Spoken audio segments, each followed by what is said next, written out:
Você vai ouvir agora EduCast, um podcast da disciplina de Educação e Diversidade, produzido por acadêmicos e acadêmicas do primeiro período do curso de Educação Física e Licenciatura. EduCast. Apresentação, Raul Vitor. Olá pessoal, seja bem-vindo ao EduCast. E no programa de hoje vamos conversar com as nossas entrevistadas Cibele Lima, Stephanie Costa e Cassiana Versosa. Comigo estarão hoje os nossos repórteres Ana Thaís, Laís Vasconcelos e Jailson Soares. Para começar nosso programa, eu vou chamar a nossa repórter Laís Vasconcelos. Vai com você, Laís. Olá, Raul e ouvintes. Estou aqui com Cibele Lima. Seja bem-vinda, Cibele. Conta pra gente um pouquinho quem é Cibele Lima. Olá pessoal, tudo bem? Me chamo Cibele, sou profissional de educação física, especialista em esporte de combate, faixa preta de jiu-jitsu pelo Clube Sandro Melo e professora de jiu-jitsu há mais de 10 anos. Também sou presidenta da Liga Alagoana de Jiu-Jitsu e atualmente estou chefe de gabinete da Secretaria de Esportes do município de Rio Largo. Para você, Cibele, o que devemos fazer para minimizar a desigualdade de gênero no esporte? Apesar dos avanços conquistados pela luta feminista, o machismo ainda está muito presente no espaço escolar, uma vez que a sala de aula é uma extensão da sociedade. E aí, nesse sentido, é importante criar um espaço para diálogo, debate e reflexão sobre gênero, que pode acontecer da maneira mais espontânea, a partir das situações do cotidiano nas aulas, como, por exemplo, a divisão estrutural que os próprios estudantes foram condicionados a interpretar como o que é esporte de menino ou esporte de menina. Também pode acontecer de maneira mais conceitual, com foco em conteúdo a respeito do tema, que trata sobre gênero no esporte, por exemplo, fazendo com que eles tenham a oportunidade de repensar essas questões e, a partir disso, problematizar, levando para a vida. E aí um estudante que tem acesso a esses temas em sala de aula pode ser capaz de, no seu dia a dia, se perguntar do porquê os prêmios femininos em campeonatos costumam ser mais baixos que os prêmios masculinos, ou porque o futebol feminino não tem tanta visibilidade, falando um pouco da minha vivência, ou porque a luta, o esporte de combate é considerado ainda um esporte genuinamente masculino. E esse questionamento pode acontecer para a gente refletir aos poucos, fazendo com que eles façam intervenção em caso de alguma situação que eles possam observar no dia a dia, do que é considerado violência, como eles podem minimizar essa desigualdade partindo da reflexão para a atitude deles. Você, como professora, qual a melhor forma de abordar a respeito de gênero dentro da sala de aula? Primeiro, desmistificar esses estereótipos e preconceitos. E para que isso aconteça, é essencial valorizar a presença e o desempenho feminino no esporte. Partindo para uma compreensão mais abrangente, um caminho possível é o da organização social, que vem por meio da conscientização da sociedade sobre esses temas. Exemplo disso, a gente pode citar a Copa Rainha Marta, que revela atletas no futebol feminino. Já no âmbito do jiu-jitsu, eu posso citar a Copa Maria Bonita, que é um campeonato exclusivo para mulheres, promovido pela Liga Alagoana de Jiu-Jitsu, e teve repercussão nacional, por ser o primeiro evento dessa natureza no país, conseguindo reunir em Alagoas mais de 300 mulheres no tatame, igualando os valores da premiação que são dadas geralmente para os homens em campeonatos mistos. Particularmente, eu realizo oficina de defesa pessoal em escolas e outras instituições de forma gratuita, e vejo que posso utilizar o jiu-jitsu como um caminho também para fazer com que essas meninas e mulheres percebam os diversos tipos de violência e que seus corpos são capazes de se defender de possíveis agressões. Então a gente percebe que é fundamental teorizar, mas que isso não fique somente no mundo das ideias, e sim parta para mão na massa mesmo, para a prática, buscando realmente essa igualdade através de iniciativas como essa. Cibele, como você observa a questão das mulheres e os cargos de liderança esportiva? Essa é uma pergunta que eu posso responder a partir da minha própria experiência profissional. Por si só, ser professora de jiu-jitsu já é uma razão para uma série de estranhamentos e preconceitos entre as pessoas. Eu lembro muito forte a memória de uma vez que chegou um homem lá e procurou o professor da academia. E aí eu me apresentei dizendo que eu era professora daquela aula. E ele disse, não, mas eu quero saber quem é o seu professor. Só meu professor não está aqui. Não, mas eu quero saber quem dá aula. E eu falei, não, quem dá aula sou eu. Não, mas quem é o líder da academia? A líder sou eu. E ele, tá bom, obrigado, e foi embora. Eu senti na pele o fato, né, de ser desconsiderada, né, apesar da faixa preta, de ter toda uma história e o mesmo mérito que um homem, né, eu fui desconsiderada pela condição de ser mulher, né.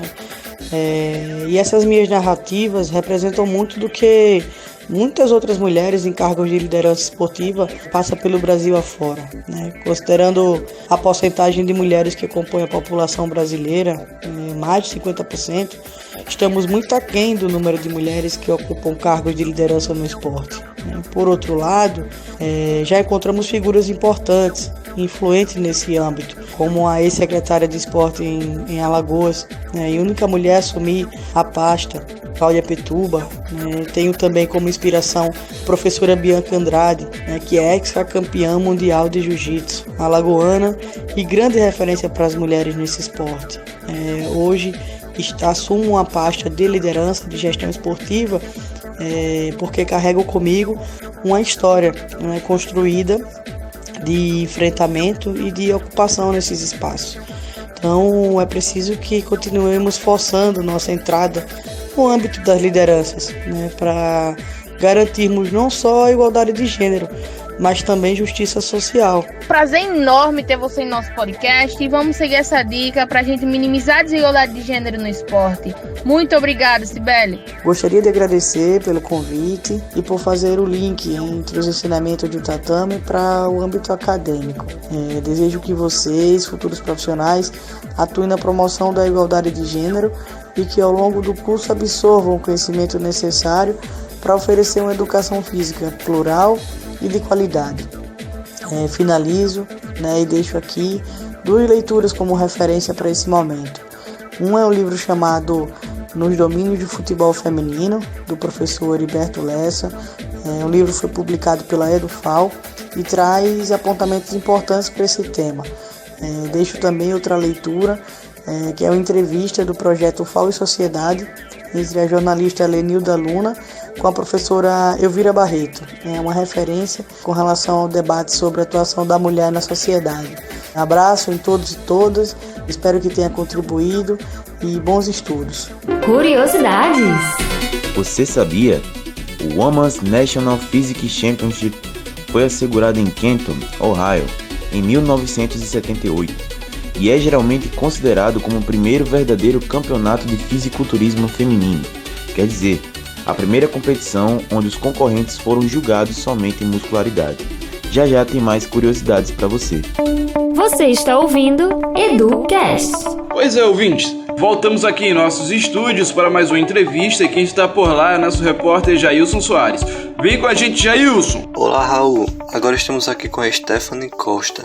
Obrigado por aceitar nosso convite e conta pra gente mais um pouco quem é a Stephanie Costa. Já agradecer, o convite. Eu sou nutricionista, formada há 7 anos, nutricionista clínica, sou atleta de fisiculturismo, mas já tem 4 anos que eu não disputo. Eu gosto muito de trabalhar essa parte clínica e estética, que foram 2 coisas que eu acabei agregando durante os meus estudos. Como nutricionista, eu entendi melhor a parte clínica. Como fisiculturista, eu entendi melhor a parte estética. Então, no meu trabalho hoje, eu desenvolvo as 2 coisas e é assim que eu me vejo hoje, como uma nutricionista que trata a pessoa de dentro para fora. Stephanie, em relação ao esporte e fisiculturismo, conta para nós um pouco o que é e o que fez você escolher esse esporte. Para quem não conhece, o fisiculturismo é um esporte que trabalha os músculos, diferente de todos os outros esportes, ele trabalha a estética. A gente não disputa a performance, Não é como um judô, não é como um futebol, que a gente está ali disputando com outros adversários. O fisiculturismo a gente pratica dentro da sala de musculação para tentar se enquadrar num físico, porque a gente cada ser humano tem uma estrutura física diferente, uns dos outros.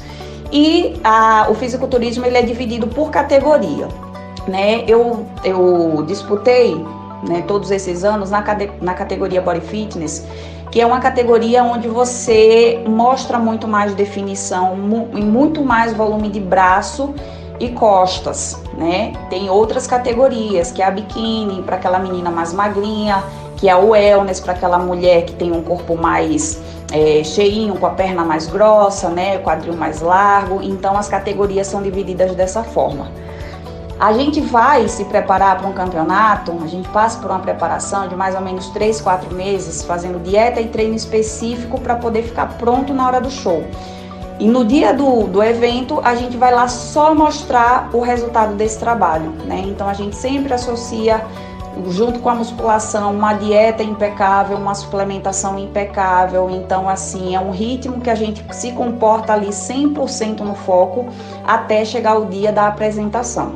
Passada a apresentação, óbvio, a gente volta para uma vida mais flexível, digamos assim, né? Porque enquanto a gente está focado no campeonato, não existe isso de tirar uma refeição livre por semana, como normalmente uma pessoa saudável faria, né? Porque a gente está falando aqui de alta performance, e alta performance exige um pouquinho mais daquele indivíduo que se dispôs a disputar o seu melhor condicionamento com outras pessoas em cima do palco.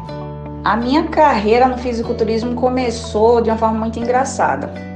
Eu fui uma criança e uma adolescente muito magrinha, né, e pelo fato de eu não gostar da minha estrutura muito magra, né, eu não me sentia bem no meu corpo, eu fui observando como que eu poderia mudar aquilo ali, né. Então, com mais ou menos 16 anos de idade, uma tia tinha me falado que a musculação seria uma boa alternativa para isso, e pela primeira vez eu pisei numa sala de musculação, fui lá com o objetivo de ganhar peso e comecei a praticar musculação, só que eu não sabia me alimentar adequadamente e acabei ganhando muito peso. Só que com o tempo a gente percebe, né, que esses ganhos eles vão além da estética, porque você sabe que tudo que você planta hoje você vai colher no futuro. O nosso corpo precisa de uma manutenção, assim como qualquer coisa da nossa casa, né, uma geladeira, uma máquina, o ar-condicionado, o nosso carro, né, tudo isso precisa de uma manutenção e o nosso corpo também. E essa manutenção diária hoje ela é feita com atividade física e com alimentação saudável, né? Você criar novos hábitos. Iniciei pela busca estética e eu sei que hoje é muito mais do que isso. Mas por que não associar, né, saúde e estética? Stephanie, quando os músculos começaram a aparecer no seu corpo e também você começou a praticar o esporte, você sofreu algum tipo de preconceito? Preconceito começa em casa, né? É o primeiro ponto de partida, em casa, com a mãe, com o irmão, com o primo, com tia, né? Todo mundo vai falar. Todo mundo vai perceber que você está começando a ficar diferente, todo mundo vai querer falar que está ficando feio, que tá bom, pare, né?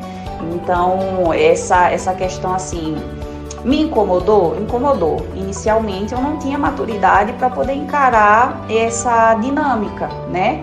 Eu sabia que poderia sim causar algum tipo de processo aí de inconformismo das pessoas mais próximas, mas eu tinha certeza que era aquilo que eu queria para mim. Mudar meu corpo, eu falo assim, que é uma coisa que já é natural meu querer ser diferente. Enquanto todo mundo tá ouvindo um pagode, eu quero ouvir um heavy metal, né? Eu sou totalmente do contra. E o corpo masculinizado, como as pessoas falam, não era essa a ideia. Eu queria ser forte, né? E o ser forte, a gente sabe que depende do seu treinamento, da alimentação. E para você chegar no nível de se masculinizar, você teria que entrar em outros artifícios, né? Utilizar hormônios masculinos, aí é outra história.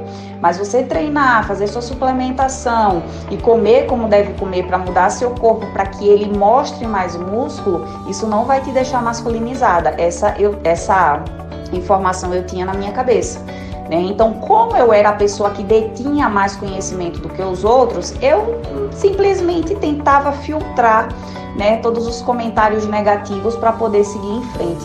porque realmente se eu fosse parar para ouvir os conselhos, né, de todas as pessoas que chegaram perto de mim para dizer pare, eu não teria chegado onde eu cheguei. O que eu vejo muito é que tem muita gente hoje que fala volte, né? Antigamente todo mundo falava, nossa, para com isso que já está demais, né? Hoje em dia está todo mundo falando de uma outra forma. Acredito até porque o fitness ganhou espaço, né? Então a gente vê muito mais mulheres musculosas por aí desfilando. São até mulheres que não competem mais porque gostam, né, de ter um físico mais musculoso. Então passou a ser algo até mais comum de se ver por aí. No tempo que eu comecei não era tão comum e vários preconceitos aconteceram sim, mas eu acredito que a forma como a gente se comporta diante do preconceito é que pode ser positivo ou negativo na sua vida. Quebrar objeções através de uma piada, né, explicar às pessoas que não é bem assim, e a partir do entendimento elas acabam entendendo e respeitando aí a tua decisão. Foi muito boa a sua presença conosco, Stephanie. Tivemos a oportunidade de aprender mais sobre o fisiculturismo e como essa questão de gênero afeta na vida das pessoas, que precisam vencer preconceito e dar significados a ela para seguir com o que quer ser e fazer. Muito obrigado. Gente, quero agradecer demais a participação, essa oportunidade de poder falar, né, um pouco sobre o esporte, que é um esporte que eu ainda pratico, apesar de não estar competindo. Pretendo algum dia voltar, né? Vamos ver aí as circunstâncias da vida. Mas eu acho muito legal, assim, eu me divirto muito na preparação, em subir no palco e mostrar o resultado de um trabalho. Para quem ainda não conhece muito sobre fisiculturismo, eu convido vocês a buscarem, né, na internet. Nós temos vários podcasts, acesso aí a alguns atletas profissionais para poder entender um pouco mais sobre esse mundo, né? E queria dizer também que deixar, né, meu recado de incentivo aqui para vocês. Como sempre, a gente precisa encerrar com um incentivo. Pratiquem atividade física, se alimentem adequadamente, cuidem da saúde de vocês, porque o que a gente planta hoje, a gente colhe lá na frente. A vida, sim, para pessoas que não são atletas, é uma questão de equilíbrio, né? Para os atletas já é outra história, porque o atleta ele tem um foco específico numa competição. Para pessoas normais, não atletas, essas pessoas elas podem se beneficiar com uma rotina de atividade física regular, com alimentação ajustada e adequada, com uma suplementação básica, ter resultados muito bons e ter os seus momentos de lazer sim, né? Por que não? Então vamos entender que existe uma diferença e uma flexibilidade e que vocês consigam colocar isso na prática de vocês, né? Nessa vida louca e frenética que a gente vive, eu acredito que o equilíbrio, tentar buscar o equilíbrio é tudo, tá? Um beijo grande e até a próxima oportunidade. Curiosidades. Vocês sabiam que a primeira árbitra de futebol profissional do mundo é uma brasileira?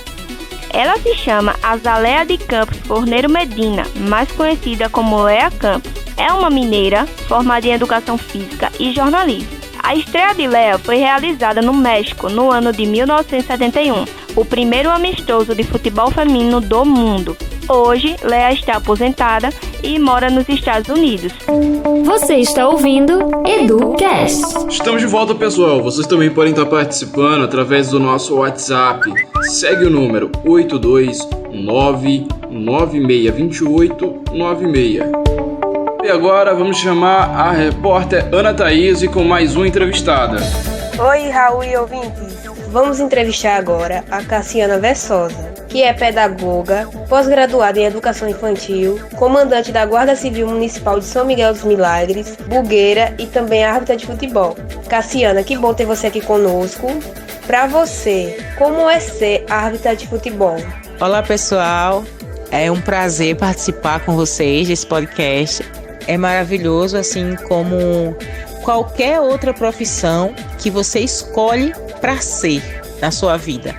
Para mim, é maravilhoso porque é algo que eu gosto desde muito cedo, que eu escolhi ser, fazer. Tudo que você faz na sua vida com prazer, por opção sua, é maravilhoso, se torna maravilhoso. É um universo que você escolhe viver. Eu escolhi ser árbitra, eu escolhi apitar jogo, eu gosto do clima, eu gosto da euforia, eu gosto de estar ali. É maravilhoso fazer o que se gosta. E eu gosto de ser árbitra de futebol. Que legal, é importante fazer o que a gente gosta mesmo, mas conta pra nós, quando você começou a ser árbitra? Eu decidi ser árbitra, claro, vendo um jogo de futebol. Me chamou a atenção que esse jogo de futebol eram todos homens. E eu procurava, cadê uma mulher ali? Não tem uma mulher. O interessante desse meu despertar era que o meu pai era o juiz da partida. Então, quando a gente chegou do jogo, eu lembro que eu devia ter uns 14 anos, mais ou menos 15. E daí eu falei, pai, eu quero aprender isso aí. E ele de prontidão, como sempre, tá bom, vou te ensinar. Daí ele pegou um caderninho, uma folha, não lembro exatamente, e desenhou um campo de futebol e começou a me ensinar ali onde eram as laterais, o que era a grande área, o centro do campo, entre outras coisas. Isso eu tinha 14 anos. Eu decidi não só pela influência, assim, do meu pai, que é árbitro de futebol profissional pela Federação Lagoana de Futebol. Hoje ele já está aposentado. Então, assim, despertou em mim ver, eu sempre ia nas partidas com ele, mas em nenhuma das partidas eu vi uma mulher apitando um jogo. Essa vontade nasceu de querer fazer, de querer ser também. Então, Cassiana, como você observa o fato de ainda muitos torcedores se importarem com o gênero de quem apita um jogo? Ainda existe, sim, muito preconceito. Eu não vou ser hipócrita de dizer, não, eu chego no campo, aí todo mundo de boa, aí todo mundo respeita, todo mundo sauda. Não mesmo. Ainda existe, sim, aquele preconceito, ainda existe aquelas ofensas horrorosas, mas que a gente tira de letra. Então, muita coisa mudou desde que tudo começou. É como eu falei, eu tinha 14, 15 anos quando eu apitei meu primeiro jogo. Hoje eu tenho 35 anos. Então, assim, de lá pra cá, muita coisa veio mudando. O mundo, o universo evolui, né? Então as pessoas automaticamente têm que acompanhar, né? Outras não. Umas progridem, outras regridem, mas aí a gente tem que se adaptar com tudo. Mas o fato é que ainda existe sim muito preconceito, ainda existe muita rejeição, sim. Graças a Deus, assim, eu nunca sofri rejeição em si. Mas preconceito sim. Já teve partida de futebol onde eu tava com mais 2 colegas, homens, pra gente fazer o jogo, né? O jogo precisa de 3 juízes. Eu lembro que um dos técnicos do time, ele falou assim, ela não pode ser a bandeirinha, ela não pode ser a terceiro árbitro, segundo árbitro. E daí meu colega que estava comigo falou, não, ela vai ser a principal, ela vai apitar o jogo. Ah, mas é porque é um jogo de final, e daí não pode ser, até porque o pessoal aí veio todas umas questões lá deles, e eles fazendo de tudo pra, tipo, eu não apitar o jogo. E meu colega olhou pra ele assim e falou, não, quem vai apitar é ela. A juíza da partida é ela. Interessante que aí a gente fez o jogo, apitamos o jogo. E no final da partida, esse mesmo técnico, ele veio pra mim me parabenizar. Mas isso aconteceu e acontece ainda, infelizmente. Eu tenho que me adaptar a tudo, aos bons e maus momentos, como todas as profissões têm também. Ana, só um minuto. Acabei de chegar uma pergunta para Cassiana pelo WhatsApp. Vamos ouvir. Opa, me chamo André, sou estudante da UFAL. Lá curso o primeiro período de licenciatura em Educação Física. A minha pergunta é a seguinte: você acha importante trabalhar pedagogicamente futebol com as meninas na escola? Inclusive, estou gostando muito, da entrevista. Com certeza, trabalhar o futebol eu acho importantíssimo. Inclusive, eu sou pedagoga, eu sou professora, formada em pedagogia, com pós-graduação, educação infantil. Nós estamos formando cidadãos que no futuro tenham uma visão de universo, tenham uma visão de mundo ampla. Não, na minha escola eu vi isso e eu posso sim, eu aprendi desse jeito, com respeito e dignidade. Eu acho muito importante sim, em todas as percepções, em todos os sentidos, eu acho muito importante sim que sejam introduzidos jogos nas escolas com meninas e meninos. Principalmente com meninas, né? Que hoje é tão carente essa área. Então, Raul, aí nos estudos chegou mais alguma pergunta para a Cassiana Versosa? Sim, Thaís, tem mais um ouvinte aqui, é a Milena Lima. Vamos ouvir a pergunta dela. Oi, Cassiana, estava ouvindo aqui e achei interessante a expressão bugueira. O que é ser bugueira? Bugueiro é o nome que se dá o condutor, motorista, que dirige um veículo chamado buggy. Bem específico agora, né? Então, o bugueiro é o motorista que dirige um buggy. E eu sou uma bugueira, porque eu sou menino, né? Sexo feminino, então eu não sou um bugueiro, mas sou uma bugueira. Eu tenho um buggy e faço passeios turísticos aqui na minha cidade. E é isso, é mais uma profissão que eu amo ser, que eu amo fazer. E é isso aí, gente. A gente faz parte de uma associação de bugueiros, onde, se não me falha a memória, são centenas de bugueiros. E dessa centena de bugueiros, sou eu e 4 meninas. Então é um número pouco, bem reduzido, mas eu tô lá, representando a Cassiana, né? A Cassiana tá lá, mais uma Cassiana, ou mais uma da Cassiana. E é isso. E sintam-se convidados também, viu, a conhecer a minha cidade, São Miguel dos Milagres. Eu vou estar aqui, a bugueira. Para completar, você ainda tem uma profissão que muitos acham que as mulheres não deveriam atuar nela. Como é que você enfrenta isso? Conta pra gente dessa profissão. Eita, essa pergunta é maravilhosa. O fato de eu ser mulher, ser árbitra de futebol e fazer parte da Guarda Civil. Eu sou também comandante da Guarda Municipal. Além de uma GCM, eu sou comandante e eu comando homens. É bem maravilhoso. É um conjunto de predicados, vamos dizer, né? Eu sou mulher, sou mãe, sou esposa e sou profissional. Dona de casa também, cuido da minha casa, faço questão disso. E sou essa profissional em GCM. Quando eu tô com a minha farda, quando eu ponho a minha farda, eu sou a GCM Versosa. Quando eu coloco o meu terno para apitar uma partida de futebol, ali eu sou a juíza da partida. E quando eu estou em casa, eu sou a mãe, sou a esposa, enfim. Eu consigo, sim, conciliar essas coisas. E vejo assim, na questão do preconceito, que muitas pessoas acham que mulher não pode ser. Opa, mulher, você pode ser tudo o que você quiser, você pode ser. E ai de nós, ou ai deles se não fossem nós. Então é isso. A gente pode ser tudo que a gente quiser ser, claro, com respeito e dignidade, sempre é o que eu passo. Nunca, jamais, de forma alguma, querendo ultrapassar o limite e muito menos o meu limite. Eu sei até onde eu consigo, eu sei até onde eu posso. Então dá tudo certo sempre, tem dado certo até agora. A gente tem conseguido conduzir cada área com excelência. Eu só não posso me preocupar com o que as pessoas pensam, com o que as pessoas acham. Eu não posso ser ou fazer onde eu acredito em mim, eu sei que eu posso e eu sei que eu vou fazer. Cassiana, que prazer conversar contigo e ver tantas qualidades em uma mulher só. Principalmente nesse mundo que é tão cheio de preconceitos, né? Nós vemos você aí superando tantas barreiras e estamos realmente bem felizes com a sua participação no nosso podcast. E como você mesmo disse, estamos formando cidadãs e isso é muito importante quando a gente para e pensa nas nossas ações. O que queremos para o próximo, seja para crianças, jovens ou adultos. Obrigada mesmo. Gente, eu que agradeço demais a vocês por esse espaço, tá bom? De falar não só de mim, mas eu acredito que em nome de inúmeras Cassianas que existem aí no Brasil, ou por que não dizer no mundo, né? E que assim a gente possa quebrar tabus, derrubar barreiras e ser o que nós queremos de verdade ser. Fazer valer a pena sempre os nossos sonhos, as nossas vontades e conquistar. Essa é a palavra-chave. Conquistar aquilo que por direito é nosso.